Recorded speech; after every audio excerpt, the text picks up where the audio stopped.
Hey everyone, Darrell here from Candybox Marketing. I hope everyone is staying safe and inside, and you have lots of toilet paper, hand sanitizer, and canned goods. I wanted to send out a quick message today. This is not the typical Candybox message. This is my house.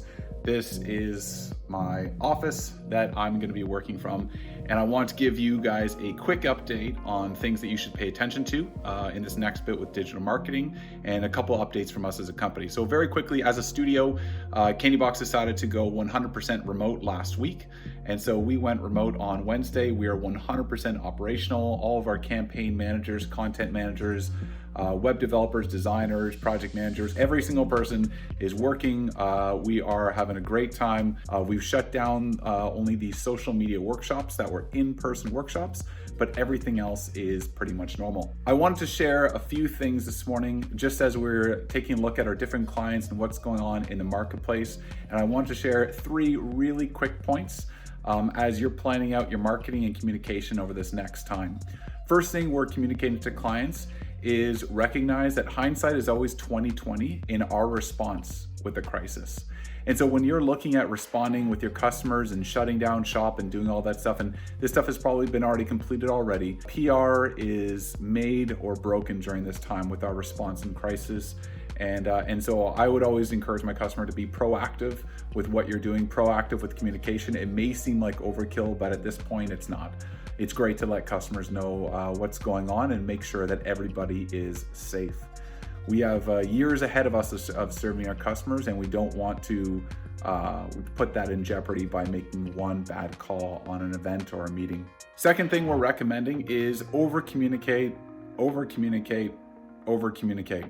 And yeah, sometimes we're like, oh, okay, another coronavirus email. Okay, that's stupid. We're getting so many coronavirus emails. It doesn't matter. You're the company. You represent your organization to your customers and your vendors. And so we always recommend to over-communicate through social media, through email, through LinkedIn, whatever channel you're taking a look at and maybe your customers are looking at. Sometimes people are not sure you're open. They're gonna go on your website. They're gonna see, do they have a message right now that says that they're actually open? And you don't wanna let those opportunities slide by just because they're not sure if you guys are still in operation or not. The third thing we are recommending people take a look at is, what is your digital e-commerce strategy? And right now we have a ton of customers where their e-commerce numbers have skyrocketed. And it's been insane to see the transition of traditional purchases now to e-commerce purchases. If you take a look at a lot of the delivery services, Amazon, the different ones out there, I personally had my Nespresso send me an email saying that they're backlogged for 8 business days. Okay, now it's not about capitalizing off of a crisis. That's not what I'm saying. But right now, 9% of the Canadian market is done through e-commerce, and 91% is done with in-store purchases.